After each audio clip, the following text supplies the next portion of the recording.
ngayong gabi, nandito ako sa SM. So katatapos ko lang magbili ng grocery para sa mga needs ko. Tapos bili din ako na para sa mukha na sabon at moisturizer, kasi ang mukha ko talagang stress na. Ayan.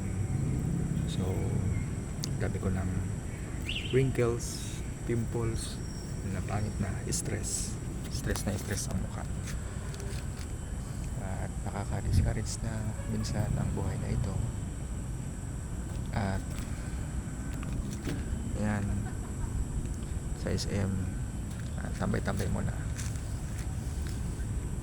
So mag-internet muna ako dito at mag-asikaso ng mga gawain para sa school. So nagdala ako ng aking tablet. So nandito yung tablet ko. Tapos ito yung groceries pinamili ko. Okay. So bye bye.